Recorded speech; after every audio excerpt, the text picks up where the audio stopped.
introduce what is the C-Class, the history, your vision, and what we are all doing here.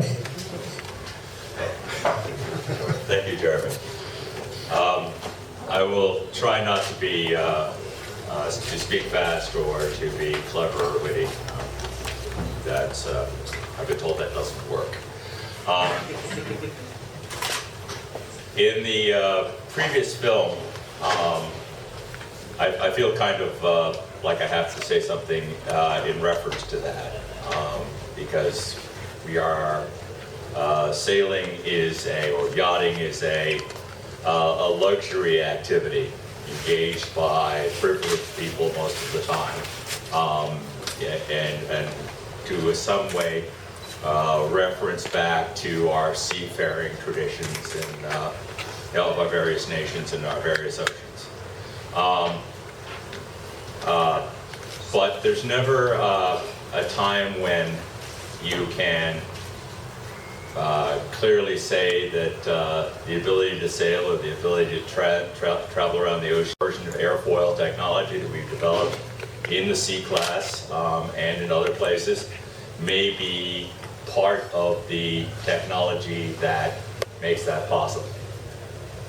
It's a little bit like the quiet electronics that made computers and the transistor and all those things. The major advances in that were not from the space race or anything that were from high fidelity, the audio enthusiasts who were looking to get the best reproduction of sound. And they actually drove the getting rid of the spare electrons that created the noise in the audio systems that later developed, made the space communications and computers and all the electronics that we use now possible. So there's a chunk where the C-Class and where freedom to develop new types of thinking about boats and transportation and using the energy, it may have an application. It's a place where what's called technological enthusiasm can be exploited for simply the enthusiasm of exploiting technology, but that may in fact lead to another source. An example would be an associate of mine, Peter Quigley, who started off making sailboard masks, developed a high fiber strain composite product that could take the abuse of what sailboards do. That was seen by some hockey players and said, boy, do you think you could make a carbon fiber hockey stick that had that kind of those kinds of performances? Yes, they thought they could. They ended up building some carbon fiber sticks, first sticks, and carbon fiber has revolutionized hockey.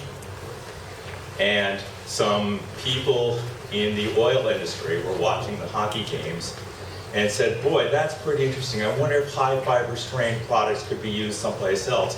And talked to Peter about it, and yes, in fact, he could manage to build long lengths of composite piping that could be sent down existing oil well pipes to sleeve them and extract more oil from the existing wells that had already been, the pipes had broken or something like that they could extract. So sailboard masks, which was the passion of a small group of people, ended up being a road to a cleaner or a better extraction of oil or capturing oil reserves that were thought to be tapped out. That's a long way around to say it's a little sailboat.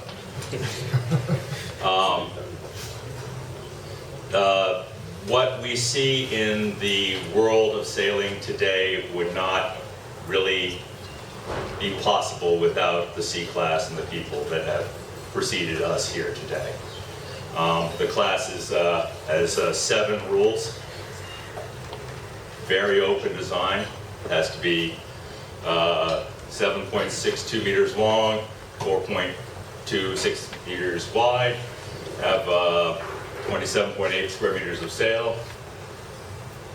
those are the primary rules. It has to have a crew of 2, and one of which maybe, You catamaran? it has to be a catamaran, and it has to have a sail number. 7 rules. Everything else is pretty much up to the imagination of the designer. And over the years, the sailing catamaran, as we know it today, was developed in the C class as well as the A class and the B class, which in themselves were started in the late 50s as the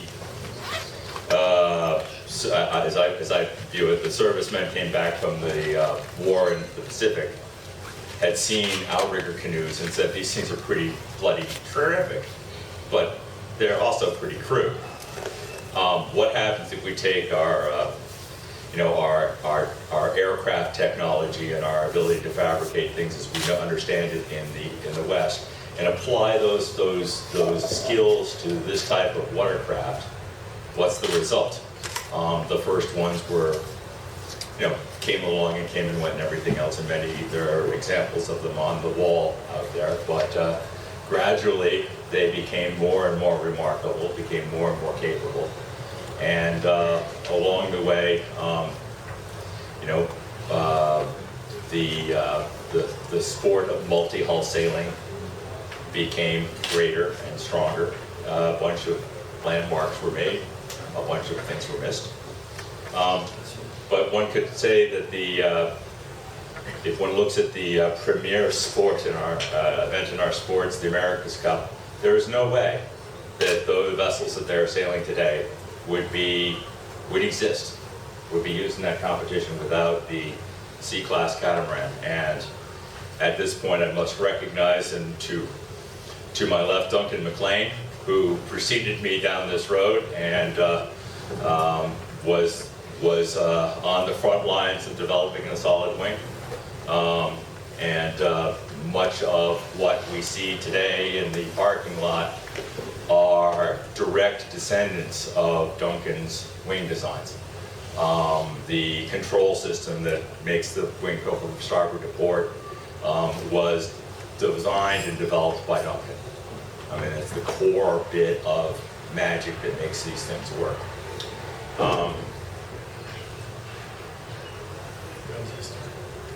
We're on to the history, okay.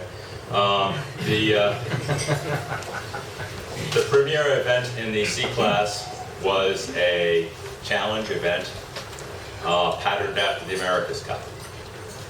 In late 1950s, John Fisk said to his counterparts in America, let's see who has the better catamarans here.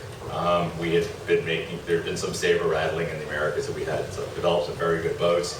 The English had some very good boats, and they said, well, why don't we do something like the America's Cup? We'll submit a challenge, and we'll come over and we'll race 7-race match race series, and the winner will take the trophy home. And then it'll be up to you guys to come back and try and win it. Well, that went on for a while until it got to be pretty hard to sustain, and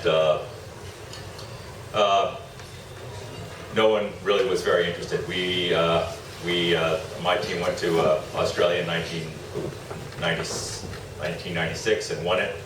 And I thought, great, we'll bring the trophy back to North America, and the Europeans will be over next week to show us how it's done properly.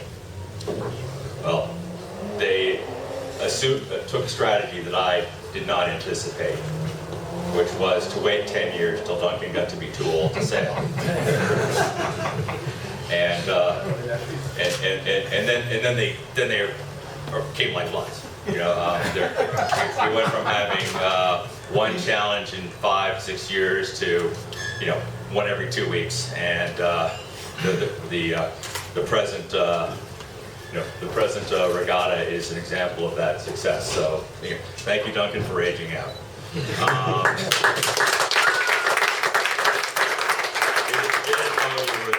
After all these years, that you were the reason why everyone stayed away. So we're here to have a good regatta.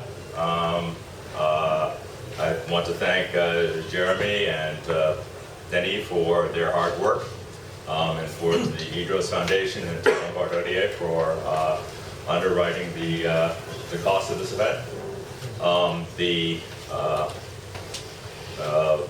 There's a thing in the world which is you can only manage the things you can control. And it looks like everything that you can control is in great shape. The thing you can't control is, of course, the wind, which is the one thing we need most. So if you could just manage to get that last T crossed, we're looking forward to a great event.